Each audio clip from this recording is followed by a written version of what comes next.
What's up, man? Alright. No, my eyes aren't good enough for that, sorry. What I love about Texas. I was born as an only child and raised in Texas by my single mother, who has always been comparable to Superman or Wonder Woman. I met my father when I was 10. I was ecstatic to meet him. He was my idea of a typical dad. No college degree, ex-con, abusive, dominant. We didn't get along, but that was okay, because when I turned 11, he moved to Michigan. I'm one of the people who likes to go on adventures no matter what the negative consequence could be. As long as there's one other person that is gung-ho about it, I'm in. This started when I was younger, and one summer my father suggested I come live with him during the school year for 6th grade. How perfect! I'd never lived outside of Texas before, never lived without my mother, add in a solo airplane ride, and I was the closest to Columbus I'd ever been. My mother drove me to the airport, and she hugged me tight before watching me board the plane. I was so excited. I was moving to Michigan. No one knew who I was. My father's mother had no idea he had a child. His brothers and sisters didn't know he had a child. I was a surprise to everyone. I was 11. Why didn't I exist? Michigan was different from Texas. Michigan had children but no friends. It had family but no love. It had houses but no home. My father was the most controlling person I'd ever met. He made sure that anyone I considered a friend at school was not a friend, and I was not allowed to hang out with anyone. My family members weren't allowed to talk to me without my father around. I was required to stay in my room if my father wasn't home. I wasn't allowed to talk about the bruises he left on me. A couple of months in, I was completely done. My spirit was dead. I avoided my father as much as I could, staying in my room and inventing imaginary friends to tell me I could make it through this. Every day when my father left the house, I called my mother crying. It was my only real escape, the only way for me to actually show my feelings without consequences. I started saving money. If I found a penny on the ground, I'd pick it up and save it. I was prepared to get back to Texas. I would lie in bed at night and convince myself that even though I could be raped or murdered if I ran away, anything was better than being with this man for 7 more months. I was prepared. One Monday, my mother called, and as soon as she answered, I was with tears in my eyes. "I miss you," I said, as I always did. "I have something to tell you," my mother said. "But you have to promise me you can't tell your father. If he finds out I told you, he'd be called off. He wants this to be a surprise, but if he knows you know, he'll keep you there." "What is it?" I asked, hoping for the best. "I'm coming to get you," she started. "I'm flying in Friday, and we both fly out Sunday. You're moving back to Texas."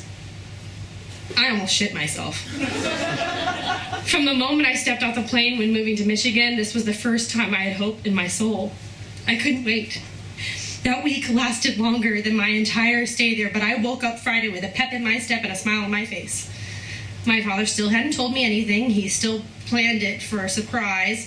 I went to school and studied the clock harder than anything else in my life. I didn't care about what anyone said to me, how angry my teachers got when I didn't listen. My mother was coming. I ran home in a giddy mess, running through the front door and searching every room for my best friend. After a third search through, I realized no one was there. She said Friday.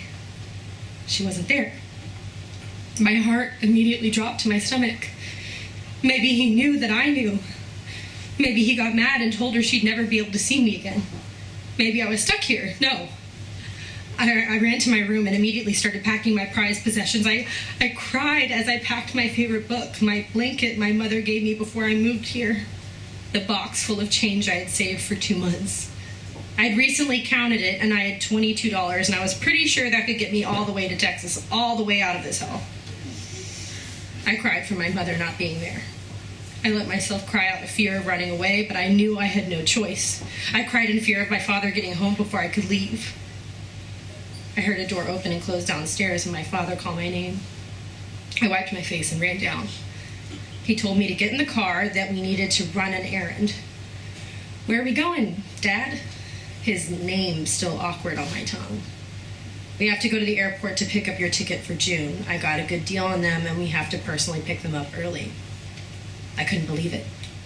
We were picking up my mother from the airport. I just knew it. When we arrived at the airport, my eyes and ears were on full alert. Where was she? My father wandered around looking like a Doberman trying to place a smell. He tried to distract me with reading pamphlets, but I kept one eye open to the crowd. Where was she? I was tired of waiting and I wanted to burst. I heard a laugh. The same laugh I had heard at a school play I was in. A laugh I heard when I used to cook with my mother. The laugh that woke me up. The laugh that laid me to sleep. The laugh that protected me from monsters under my bed. I looked towards the laugh and saw the angel. She had dark features, but the light fixed on every part of her body. She was beautiful. She was smiling. I felt like everyone in the airport knew that this beautiful floating being was my mother.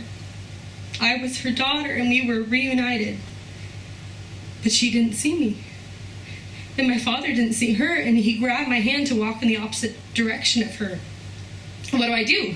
We were so close and so far. How do I say, hey, look, there's Mom, while still acting like I wasn't expecting her? How do I just walk away from the only person who has shown me everything I know about being a human? I stalled. I took my hand back and stood still, looking him in the eye. Maybe he'd look around and see her. He didn't. He continued to unknowingly walk away from the most beautiful woman in the lobby. But then I heard her. Mariah! She screamed across the airport. I ran as fast as I could toward the woman in my dreams, to my Savior, to my personal Jesus, my angel, my sister, my soulmate, my teacher, my friend. I ran as fast as I could away from the man who beat me, the man who hated me, the only person who convinced me I didn't exist. When we embraced, I sobbed as hard as I ever sobbed before, trying to catch my breath. My mother cried with me. We were just two crying ladies sitting in the middle of the airport, wishing we had never let each other go. I didn't care if my father understood that I regretted getting to know him. I didn't care if he now knew I knew she was coming. My mother's amour was around me, and he couldn't touch me anymore.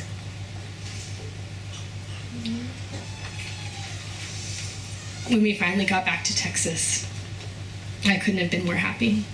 After all, Texas was different than Michigan. After all, Michigan had my father, Texas had my mother. Everything in Texas is awesome, and I pointed everything out on the car ride home. There were Texas cars, Texas dogs, Texas McDonald's, Texas trees. It was great to be back. But the best thing about Texas was being able to sleep in my mother's bed when I was scared. To sing as loud as I could with my mother on long car rides to visit Grandma. It was painting pictures with my mother, playing board games with my mother, eating dinner, reading books, laughing, crying, acting, dancing everywhere with my mother. What I love about Texas is my mother.